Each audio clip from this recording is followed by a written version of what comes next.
Hey, I'm Josh Reimer, and in honor of the passing of Roger Moore, I wanted to take a look back at some of the most memorable gadgets that he had at his disposal as James Bond. So here's my top 10 list of those crazy contraptions.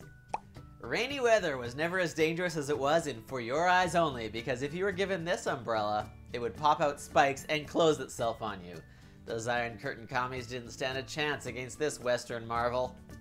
Before the movie Jaws came out, James Bond already knew that sharks were enemy number one. In Live and Let Die, he was armed with a special anti-shark gun that fired silver bullets of compressed gas to blow them and the movie's bad guy to smithereens.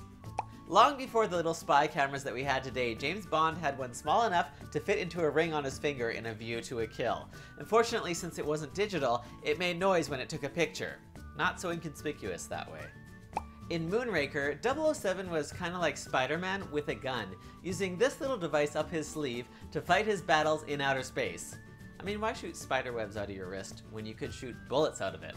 Makes sense to me. Live and Let Die was Roger Moore's first film as James Bond, and his co-star was arguably his wristwatch, which was basically bulletproof, a very strong magnet, and a miniature saw. Suddenly my Apple Watch seems very subpar. Also in Live and Let Die, 007 was given a clothing brush that doubled as a Morse code transmitter. I guess they couldn't add it to all the functionality of his watch, so obviously a clothing brush would be the next logical place to put it. Duh.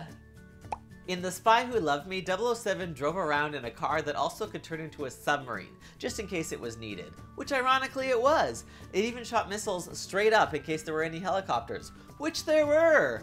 How did they know? In A View to a Kill, they took a break from amazing inventions to have a robot dog that didn't even look like one. Just a remote-controlled toy on wheels, really. Something a lot of kids would have had. Maybe it was just for fun when James Bond had downtime?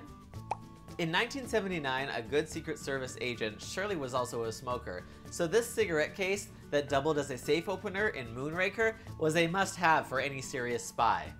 I think back then even doctors smoked, so really, it made sense. And finally, in Octopussy, James traveled through the water in a fake crocodile.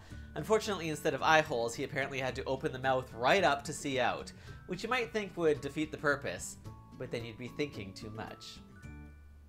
If you're looking for a nifty device to find a guy with, then you should check out Hornet. They're my sponsor, and they have millions of guys on their gay social network app, which you can download for free or just go to on your computer at joshreimer.com/Hornet. So check it out, and I'll be back soon with another sassy scoop.